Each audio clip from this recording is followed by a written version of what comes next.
Assalamualaikum warahmatullahi wabarakatuh, sahabat operator. Jumpa kembali pada kesempatan kali ini. Kita akan mendemokan bagaimana cara menginstal VDI Rapor Digital Madrasah. Nah, tentunya teman-teman file yang harus disiapkan yaitu VDI dari rapor digital tersebut. Seperti ini. Bagi teman-teman yang belum memiliki VDI Rapor Digital Madrasahnya, boleh mengunjungi laman rdm.kemenag.go.id. Nah, di tampilan ini ada beberapa menu yang disediakan, yaitu beranda, download, statistik, tutorial, fitur RDM, dan layanan. Nah, teman-teman ini bisa mengunjungi laman ini dan melihat fitur-fitur apa yang ada pada rapor digital madrasah. Nah, bagi teman-teman yang ingin mendownload aplikasinya, silakan klik download di sini. Kemudian untuk RDM itu sendiri disiapkan ada 3 versi. Yang pertama itu adalah versi VDI, versi XAMPP atau installer, kemudian versi hosting. Nah, pada tutorial kali ini kita mendemokan versi VDI. Nah, kita akan langsung membuka aplikasinya, yaitu dengan cara menjalankan VirtualBox. Nah, ini ya, tinggal kita buka saja untuk Oracle VM VirtualBox-nya, kemudian klik new di sini. Oke, saya oke dulu ya. Klik new, kemudian masukkan namanya. Nah, ini terserah teman-teman. Disarankan untuk tidak menggunakan spasi. Misalkan RDM MTS. Nah, ini sebagai contoh saja. Kemudian tipenya kita pakai yang versi tipe Linux, kemudian versinya adalah Debian 64 bit. Kemudian silakan klik next. Ini diatur ya, rekomendasi untuk penggunaan memorinya disarankan untuk tidak melewati garis merah ini. Ya, batas antara hijau dan merah. Boleh di sini kita turunkan sedikit.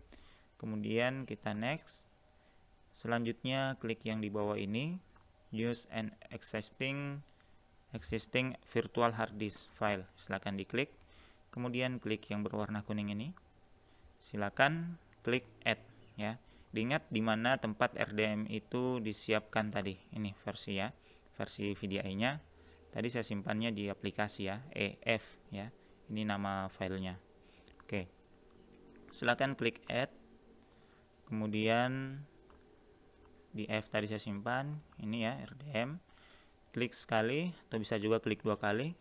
Kemudian open. Klik sekali ya, saya klik sekali kemudian open. Kemudian silakan pilih ini, choose. Oke, create. Nah, tahapan pertama kita sudah selesai cara memasang VDI-nya di VirtualBox. Nah, tahapan selanjutnya teman-teman jangan lupa untuk melakukan settingan agar aplikasi ini bisa beroperasi pada perangkatnya teman-teman semua. Nah, untuk melakukan settingan silakan klik settings.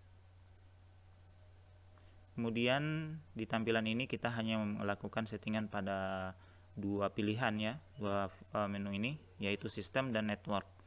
Untuk sistem silakan diklik, kemudian prosesor ya. Karena saya menggunakan perangkat laptop pada pembuatan tutorial ini, maka di sini saya cuma memiliki sampai 2 CPU diizinkan ya, seperti ini. Kalau teman-teman menggunakan perangkat komputer itu bisa jadi itu lebih ya, bisa 4. Tapi di sini juga disarankan untuk tidak melewati batas garis antara hijau dan merah, karena ketika kita mengklik melewati batas ini akan ada notifikasi di bawah ini. Saya contohkan seperti ini. Ya, ini akan terlihat settingan itu terdeteksinya tidak valid, maka kita turunkan sampai sini. Selanjutnya silakan klik network. Nah, di sini yang terpenting adalah kita melakukan settingan pada adapter 1 dan adapter 2-nya. Untuk adapter 1 silakan pilih bridge adapter. Kemudian untuk namanya, name di sini. Ini ketika kita klik, ini pilihannya kalau kita menggunakan perangkat laptop atau komputer ya, komputer itu ada beberapa pilihan di sini. Nah, untuk menentukan apa yang benar pemilihannya itu mudah saja sebenarnya. Teman-teman tinggal klik kanan pada jaringan, kemudian open network and internet setting. Di sini ada Ethernet ya, silakan klik Ethernet, kemudian change adapter option. Oke. Nah, di sini kalau belum tampil yang seperti ini, kalau saya biasanya menggunakan seperti ini ya teman-teman, biasanya juga munculnya seperti ini. Tapi kalau saya pribadi biasanya menyarankan untuk teman-teman itu, kalau apalagi yang masih pemula, untuk melakukan settingan ini biasa itu akan bingung, maka kita klik details ini untuk memudahkan kita. Nah, di sini akan ada beberapa pilihan. Kita lihat yang tertulisnya no network access. Ini yang pada Ethernet 2 ya. Ini kalau ada yang ini adalah host only, kita tidak pakai yang itu. Kita pakainya Ethernet 2 ini. Silakan ini diklik kanan. Ya. Klik kanan, kemudian properties, pilih. Selanjutnya pilih IPv4-nya yang ini. Ethernet protokol versi 4. Silakan diklik 2 kali atau klik sekali, klik kiri, kemudian properties. Nah, di sini kita buatkan dia IP address-nya itu segmen 0 ya, 192.168.0. Kemudian di sini kita masukkan IP, pastikan IP-nya bukan 250 karena ini miliknya server pusat. Kita bisa menggunakan angka 1 sampai 100 atau sampai 200 bisa ya. Ini tergantung teman-teman, dan tentunya ketika kita melakukan settingan ini, karena ini versi VDI, versi server dan versinya antara klien dan server, nanti pastikan tidak ada IP yang sama, karena ketika kita melakukan settingan dengan IP yang sama, maka akan terjadi bentrok antara IP server dan IP klien. Kayaknya kita buat misalkan 199. Oke, ini adalah servernya. Kemudian silakan klik subnet mask. Ini klik di sini akan otomatis muncul angkanya, ini jangan dirubah. Kemudian klik OK. Nah, silakan dilihat ini ada yang telah dipasangkan IP 199, berarti kita akan menggantinya. Oke, kita no dulu, kita kembali, kita turunkan menjadi misalkan 198. Nah, itu yang saya maksud, jangan sampai ada konflik atau bentrok antara server dan klien. Oke, ini teman-teman bebas mau angka 1, 2. Kita klik OK ya, ini berarti berhasil ya. Oke, kita tutup. Ini kita close, tapi sebelum close silakan lihat device name-nya. Nah, ini nama device-nya Realtek PCIe Gateway Family Controller pagar 2. Nah, berarti yang akan kita setting di sini itu adalah ini ya. Ini. Yang di bawah ini yang kedua. Oke, ini advance-nya seperti ini atau kita pilih yang low-al ya. Kemudian adapter 2-nya dicentang. Kemudian pilih NAT. Oke, seperti ini. Hanya di sini settingannya, kemudian klik OK. Nah, ini teman-teman sudah selesai tahapan settingan untuk rapor digital madrasah. Nah, kita tinggal jalankan saja. Bagaimana cara menjalankannya? Teman-teman tinggal klik start. Oke, sambil menunggu ya, pastikan ini nanti muncul IP-nya.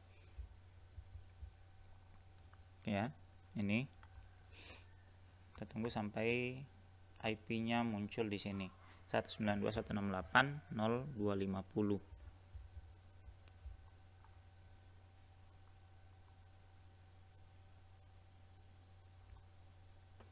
Ya, ini sambil menunggu.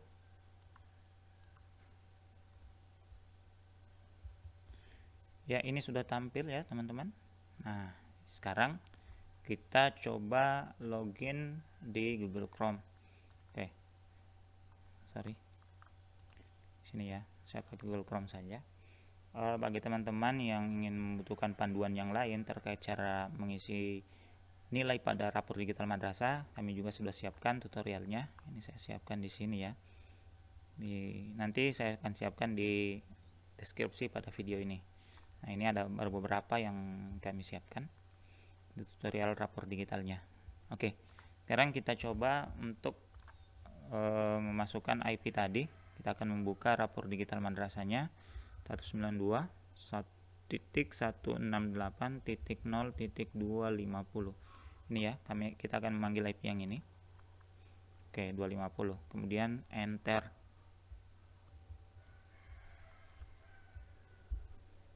Oke, kita tunggu. Nah, ini ya teman-teman, kalau sudah seperti ini tampil rapor digital madrasah, berarti settingan kita tadi sudah berhasil.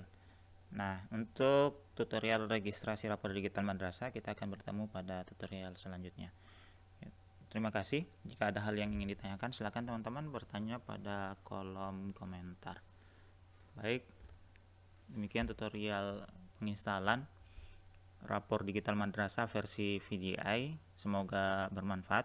Assalamualaikum warahmatullahi wabarakatuh.